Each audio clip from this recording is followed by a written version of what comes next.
പറയുന്ന ഇങ്ങനെ already husband big ബോസിലാണ്, ചേച്ചി ആ സമയത്ത് പ്രഗ്നന്റ് ആണ്, ചേച്ചിക്ക് അറിയാം ചേട്ടൻ എങ്ങനെയാണെന്ന്, ബട്ട് സ്റ്റിൽ വിഷമം ഉണ്ടായിരുന്നു. ആളെങ്ങനെയായിരുന്നു ആ സമയത്ത്? ആ വിഷമം എന്തെങ്കിലും ഒന്നുമില്ലായിരുന്നു? ഫുള്ള് ഹാപ്പി ആയിട്ട് അവർക്ക്. ഞാൻ ഒരു മാസം കൊണ്ട് പെട്ടെന്ന് ഔട്ടായതിലൊരു വിഷമം മാത്രമേ അത്രേ ഉള്ളൂ. വേറെ ഒറ്റ വിഷമവും ഇല്ല. അവർക്ക് ഹാപ്പി ആയിരുന്നു. ചേട്ടൻ അതിനകത്ത് വെച്ചിട്ട് ചില സമയങ്ങളിലൊക്കെ എന്റെ വൈഫ് ഞാൻ അത് ഈ വിഷയമൊക്കെ വന്നപ്പോഴാണ്, അതായത് നമ്മള് ഇവര് ഇങ്ങനെ ഓരോ കഥകളൊക്കെ പടച്ചു വിടുമ്പോ നമുക്ക് ചെറിയ ടെൻഷൻ പേടിയുണ്ടായിരുന്നോ? ചേച്ചിക്ക് വിഷമാവോ? വിഷമൊന്നുമല്ല, അവള് ടെൻഷൻ അടിക്കരുതെന്ന് ഞാൻ ആഗ്രഹിക്കുന്നുണ്ടായിരുന്നു. വിഷമം ഉണ്ടാവുമല്ലോ, കാരണം ഇങ്ങനെ ഒരു സിറ്റുവേഷനിലും കൂടി ഇരിക്കുമ്പോൾ അവർക്ക് വേണ്ടിയിട്ടാണല്ലോ, എൻ്റെ ഫാമിലി ഒക്കെ അവർക്കും കൂടെ വേണ്ടിയിട്ടാണല്ലോ നമ്മൾ ഇതുപോലെയുള്ള പരിപാടികൾക്ക് പോണത്. പുറത്ത് വരുമ്പോ അവര് ഹാപ്പി ആയിട്ട് ഇരിക്കുന്ന മുഖമല്ലേ നമ്മൾ ആഗ്രഹിക്കുന്നത് കാണാനായിട്ട്. ഒനിയിലായിട്ട് നല്ലൊരു ഫ്രണ്ട്ഷിപ്പ് ഉണ്ടായിരുന്നോ? അതുണ്ടായിരുന്നു, കുഴപ്പമൊന്നുമില്ല. വെളിയിൽ ഇറങ്ങിയിട്ട് എന്തോ ഒരു സ്റ്റേറ്റ്മെന്റ് പറഞ്ഞിട്ടുണ്ടായിരുന്നല്ലോ, അപ്പാനി അപ്പു ആണെന്നോ അങ്ങനെ എന്തോ. എന്താണ് നിങ്ങൾ തമ്മിൽ നല്ല ഫ്രണ്ട്സ് തന്നെയല്ലായിരുന്നു? ആ മേഖല മിസ്റ്റർ പെർഫെക്റ്റ് ആണെന്നാണ് ഒരു സ്വയമുള്ളൊരിതുണ്ടല്ലോ. പക്ഷെ ആളൊരു പാവമാണ്. ആളൊരു പാവമാണ്. പുള്ളി നമ്മളെല്ലായ്പ്പോഴേ നമ്മൾ പറയുന്നത് മാത്രമാണ് ശരി, നമ്മളാണ് എല്ലാത്തിനും വലുതെന്ന് തോന്നാൻ പാടില്ലെന്നാണ്. എല്ലാവർക്കും ഒരു ഈക്വാലിറ്റി കൊടുക്കണമെന്ന് ഒരിതുണ്ട്. അപ്പം ഒനിയിൽ അങ്ങനെ പറഞ്ഞതിൽ എനിക്ക് വലിയ സംഭവമായിട്ട് തോന്നിയിട്ടൊന്നുമില്ല. ഒനിയിൽ അതിൻ്റെ അകത്ത് എനിക്കൊരു സംഭവമായിരുന്നില്ല. ഷോ നടക്കുന്ന സമയത്തും ബിഗ് ബോസിൻ്റെ ഉള്ളിലും ഒനിയിൽ എനിക്ക് അങ്ങനെ വലിയൊരു എതിരാളിയായിട്ടോ അല്ലെങ്കിൽ ഭയങ്കര അങ്ങനെയൊന്നും എനിക്ക് തോന്നിയിട്ടൊന്നുമില്ല. അപ്പോൾ ആ അവസാന നിമിഷമൊക്കെയാണ് ക്യാപ്റ്റൻ ആയത്. എന്തോ ഒരു ഫ്ലൈറ്റ് ഒക്കെ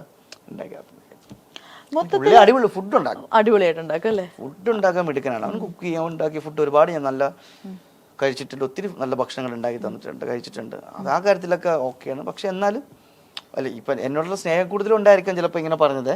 ഈ എന്തോ പറഞ്ഞല്ലോ അക്ബറൊക്കെ എങ്ങനെയാണെന്ന്, അതൊക്കെ അവൻ്റെ തമാശ ഫൺ. അതേ ഉള്ളു. മൊത്തത്തിൽ നോക്കുകയാണെങ്കിൽ ഒരു കണ്ടസ്റ്റന്റ് ആയിരുന്നു നോക്കണ്ട, അല്ലാണ്ട് നോക്കുകയാണെങ്കിൽ സീസൺ 7 എങ്ങനെയായിരുന്നു? ഒരു സക്സസ്ഫുൾ സീസൺ എന്ന് പറയാൻ പറ്റുമോ? തീർച്ചയായും അങ്ങനെ പറയാൻ പറ്റും. കുറേ വലിയ വലിയ വിഷയങ്ങൾ ഉണ്ടായിട്ടുണ്ട്, കുറേ തമാശകൾ ഉണ്ടായിട്ടുണ്ട്, ജനങ്ങൾക്ക് ഇഷ്ടപ്പെടുന്ന രീതിക്കുള്ള ഒരുപാട് കണ്ടന്റുകൾ വെളിയിൽ പോയിട്ടുണ്ട്. വലിയ ചർച്ചയിലേക്ക് വരെ പല വിഷയങ്ങളും പോയിട്ടുണ്ട്. അങ്ങനെ വെച്ച് നോക്കുമ്പോൾ അടിപൊളി, എല്ലാ വർഷത്തെക്കാട്ടി നല്ല ഷോയാണ്, നല്ലൊരു സീസൺ ആയിരിക്കും. അങ്ങനെ തീരട്ടെ. അതെ, നമ്മൾ ഈ പറയുന്ന പോലെ യൂട്യൂബിലൊക്കെ ഇങ്ങനെ ഒരുപാട് ഷോർട്സ് വരുമല്ലോ, അതിൽ ചില വരുന്നത് ഈ താരങ്ങളുടെ ബിഗ് ബോസ് പേയ്മെന്റ് അറിഞ്ഞാൽ നിങ്ങൾ ഞെട്ടും. Appani Sarath 50,000 per day, Anumol 45,000 per day. എന്താണ് സത്യാവസ്ഥ?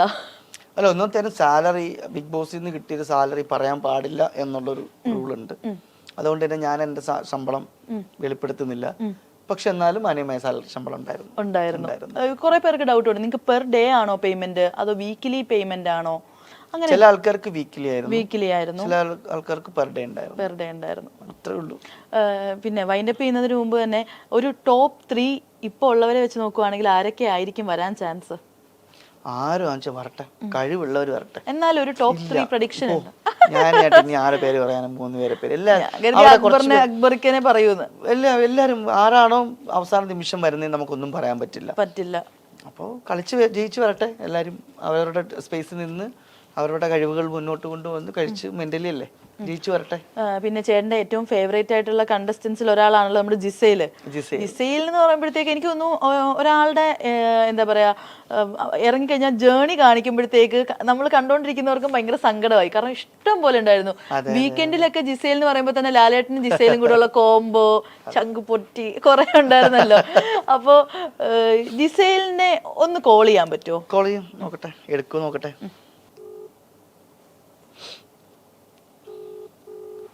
ഹലോ. ഹായ് ഹബീബി, എവിടെയുണ്ട്? ഫൈൻ. ഞാൻ ഒരു ഇന്റർവ്യൂലാണ്. അപ്പൊ അവര് പറഞ്ഞു ഇറങ്ങിയ ആൾക്കാരിൽ ഏറ്റവും ഇഷ്ടമുള്ള ആരാണെന്ന് ചോദിച്ചു. അപ്പൊ ഞാൻ പറഞ്ഞു അത് എന്റെ പ്രിയപ്പെട്ട ജിസൈലാണെന്ന് പറഞ്ഞു. അപ്പൊ ജിസൈലിനെ ഒന്ന് വിളിക്കാൻ പറഞ്ഞു. അപ്പൊ അത് ലൈവ് റെക്കോർഡിംഗ് ആണ്, ക്യാമറ ഓൺ ആണ്. ജിസൈലിന്റെ ശബ്ദം കേൾക്കാൻ കേരളക്കരയാകെ കാത്തിരിക്കുന്നുണ്ട്. ജിസൈലിന്റെ പാട്ട് ഭയങ്കര ഹിറ്റ് ആണെന്നാണ് പറയുന്നത്. കണ്ണാൻ തുമ്പി പോരാമോ പാട്ട്.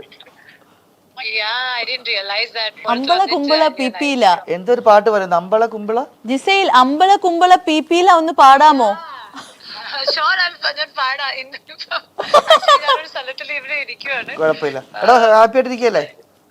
But I'm coming on Saturday. I'll see you on Saturday or Sunday. I'm there for 1 week, okay? Yes, okay, വായോ വായോ, You നമുക്ക് have a നേരിട്ട് great കാണാം. interview. ഓക്കെടാ, okay, bye Bye-bye. Bye bye bye. Okay. ഇതാണ് ഭയങ്കര sweet ആണല്ലേ അയ്യോ, ആള്? ഭയങ്കര ഭാവാ, ഭയങ്കര ഭാവാ. നമ്മള് യൂഷ്വലി ഈ പറയുന്ന ഒരു വലിയൊരു മോഡൽ വരുന്നെന്ന് പറയുമ്പോഴത്തേക്ക് നമ്മൾ വിചാരിക്കും ഭയങ്കര ജാടയായിരിക്കും, ഇതൊന്നുമില്ല. ജിസേൽ വന്ന അന്ന് മുതൽ ഞാനിങ്ങനെ ജിസേലിനെ ഇങ്ങനെ നോക്കും. എവിക്ഷൻ ഒക്കെ ചെയ്യാൻ വേണ്ടി ജിസേലിന് വെറുതെ ഇങ്ങനെ നോക്കിയിട്ട് ദേഷ്യം ഇങ്ങനെ നോക്കിയിട്ട് ജിസേൽ, നീ എന്താ എന്നെ ഇങ്ങനെ നോക്കണേ, നീ ഗുണ്ടയാ, നീ ഗുണ്ടയാ, ഞാനൊരു ഗുണ്ടിയാണ് അങ്ങനെ ഗുണ്ടയാണെങ്കിൽ ഞാനൊരു ഗുണ്ടിയാണ്. എന്നെ ഗുണ്ട എന്നൊക്കെ വിളിച്ച് ആ പേരടിച്ചിറക്കിയത് ജിസേലാണ് അവിടെ. അപ്പൊ ചേട്ടനല്ലേ പറയും ഗുണ്ടിയെന്നില്ല, ഉണ്ട്, ഗുണ്ട ഗുണ്ട, ഞാനതാണെന്ന്. ഗുണ്ടയാണെങ്കിൽ ഞാൻ ഗുണ്ടി. പാവണ ആള്. ലാലേട്ടനായിട്ടുള്ള കോംബോയും ഭയങ്കര രസമായിരുന്നു. കയ്യില് ഒരു 10 സ്റ്റിച്ച് ഉണ്ട്. മറ്റേ ഇതിനല്ലേ സ്റ്റിച്ച് വെച്ചിട്ടാണ് ആള് ടാസ്ക് ഒക്കെ ചെയ്തത്. നല്ലൊരു ഹ്യൂമനാണ്. ഭക്ഷണം കൊടുക്കുന്ന കാര്യത്തിലാണെങ്കിലും ഒരാൾക്കൊരു ആപത്ത് വന്നു കഴിഞ്ഞാൽ എങ്ങനെ നിൽക്കും, എല്ലാ കാര്യത്തിലും. ഈവൻ അത്രയും കോൺട്രവേഴ്സീസ് ഒക്കെ ഉണ്ടാക്കുമ്പോൾ വേറൊരാളായിരുന്നെങ്കിൽ ഭയങ്കര സീനായേനെ. പക്ഷെ അനുമോളോട് വരെ ഭയങ്കര സ്വീറ്റ് ആയിട്ട് നിൽക്കുന്നത്. ലാസ്റ്റ് അനുമോൾക്ക് അത് പറ്റിയില്ല എന്നുള്ള അനുമോളുടെ ഒരു പരാജയം ജിസേലിനെ മനസ്സിലാക്കാൻ പറ്റിയിട്ടില്ല. ജിസേലിനെ മാത്രമല്ല, എനിക്ക് തോന്നുന്നു ആ വീട്ടിലുള്ള ഒരാളെയും അനുമോൾക്ക് മനസ്സിലാക്കാൻ പറ്റി കാണില്ല, എനിക്ക് തോന്നിയിട്ടുണ്ട്. അങ്ങനെ അനുമോളുടെ കാര്യം മാത്രം നോക്കി നിൽക്കുന്നതായിട്ട് പലപ്പോഴും തോന്നിയിട്ട്. പക്ഷെ ഞാൻ എവിക്റ്റായി പോയപ്പോൾ അനുമോൾ കരയുന്നത് ഞാൻ കണ്ടു. അതൊരിക്കലും ആർട്ടിഫിഷ്യൽ ആണെന്ന് എനിക്ക് തോന്നിയിട്ടില്ല. കാര്യം അനുമോൾ ആര് പോയാലും അനുമോൾക്കൊരു സങ്കടം വരും ഉള്ള ഒരാളാണ്. എനിക്ക് തോന്നുന്നു ചിലപ്പം അനുമോള് അധികം അറ്റാച്ച്ഡ് ആയി കഴിഞ്ഞാൽ അനുമോൾക്ക് ഗെയിം നടക്കില്ല എന്ന് അനുമോൾക്ക് തന്നെ അറിയായിരിക്കും. അനുമോൾ ഞാൻ നല്ല സുഹൃത്തുക്കളായിരുന്നല്ലോ, നല്ല കണക്ഷൻ ആയിരുന്നു. ഞങ്ങൾ തമ്മിലാണ് ഏറ്റവും കൂടുതൽ വഴക്കുണ്ടായിട്ടുള്ളതും തമാശകൾ ഉണ്ടാക്കിയിട്ടുള്ളതും. എന്തൊക്കെ കിച്ചൺ ടീമിലൊക്കെ സമയത്തൊക്കെ എന്തൊക്കെ സംശയം ഉണ്ടായിട്ടുണ്ട് അവിടെ. അതെ അതെ അതെ. പക്ഷെ എനിക്ക് പുറത്തിറങ്ങി ഔട്ടായി ഞാൻ നിൽക്കുന്ന സമയത്ത് അതിനോടൊന്നും എനിക്ക് പറയാനൊന്നും പറ്റില്ല, ആ സാഹചര്യം ഉണ്ടായിരുന്നില്ല. എനിക്ക് ആകെ അക്ബറിനും ആര്യനൊക്കെ ഉണ്ടായിരുന്നുള്ളൂ. ആ സമയത്ത് എനിക്ക് അവരെ മുഖം മാത്രമാണ് എൻ്റെ മനസ്സിൽ വന്നത്. അപ്പോൾ എന്തായാലും ചേട്ടൻ പറഞ്ഞിട്ടുണ്ടായിരുന്നല്ലോ ഒനിയില് ഒരു പാവമാണ്, എന്തൊക്കെ പറഞ്ഞാലും പാവമാണ്. അതെ. അപ്പൊ നമുക്ക് ഒനിയിലിനെ ഡയറക്റ്റ് വിളിച്ചു ചോദിച്ചായിരുന്നു, നീ എന്തിനാ എന്നെ ടുട്ടുമോൻ എന്ന് വിളിച്ചത്? അപ്പൂട്ടൻ അങ്ങനെ എന്തൊക്കെയോ ഇരട്ടപ്പേര് ഇടാൻ അവന് ഭയങ്കര ഇഷ്ടമുള്ള ഒരാളാണ്. വിളിച്ചു നോക്കാം. ഓക്കെ. ഞാനത് ഇന്റർവ്യൂവിൽ ഇരുന്നുകൊണ്ട് ഇഷ്ടപ്പെടുന്ന ഒരാളെ വിളിക്കാൻ പറഞ്ഞപ്പോ നിന്നെ ഒന്ന് വിളിച്ചത്.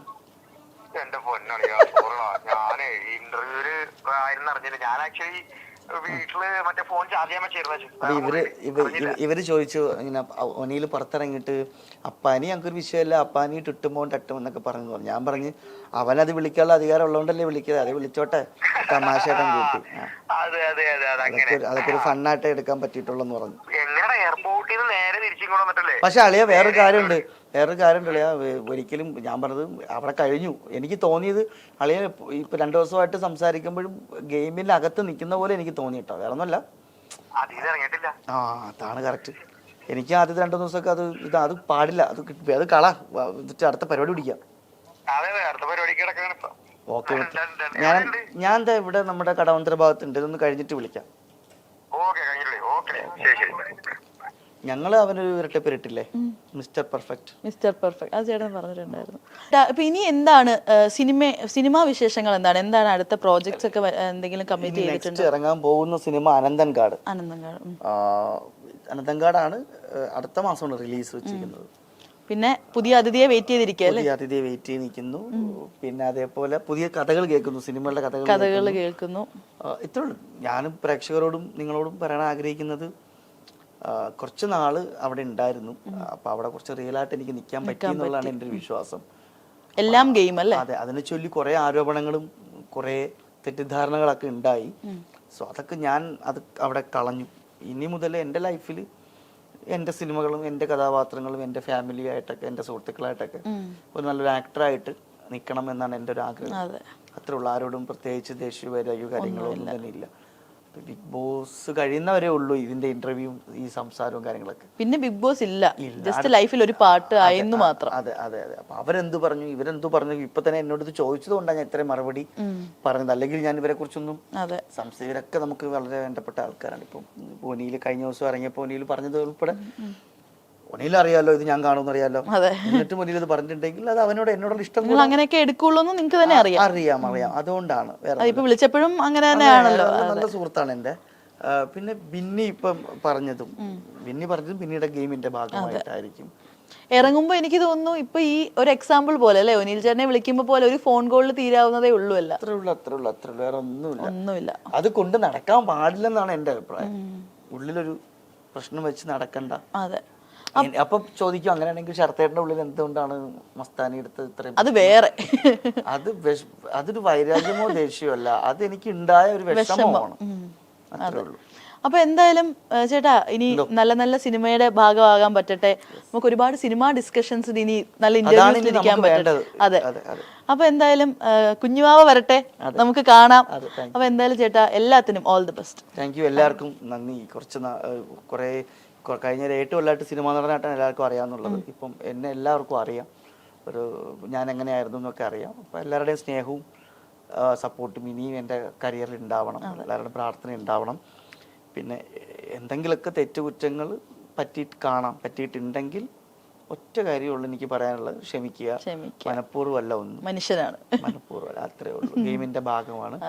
ഇനിയിപ്പോൾ ഇവരെല്ലാവരും ഓരോരുത്തരായിട്ട് പുറത്ത് വന്നുകൊണ്ടിരിക്കുകയാണ്. അപ്പോൾ വരുമ്പോൾ എല്ലാവരെയും കോണ്ടാക്ട് ചെയ്യും, എല്ലാവരുമായിട്ടും അവരുടെ ലൈഫ് എങ്ങനെ ഉണ്ടെന്നൊക്കെ അന്വേഷിക്കും. ഇപ്പം എല്ലാവരും കൂടെ കുറച്ച് നാൾ കൂടുതൽ ഉണ്ടാവും. എപ്പോഴും കൂടെ കാണുമെന്ന് പ്രതീക്ഷിക്കാൻ പറ്റില്ല. എന്നാലും നല്ലൊരു ബോണ്ടായ കുറെ സുഹൃത്തുക്കൾ. അത്രേ ഉള്ളൂ. അപ്പൊ എന്തായാലും ചേട്ടാ ഒരുപാട് സന്തോഷം. Thank you so much. Thank you.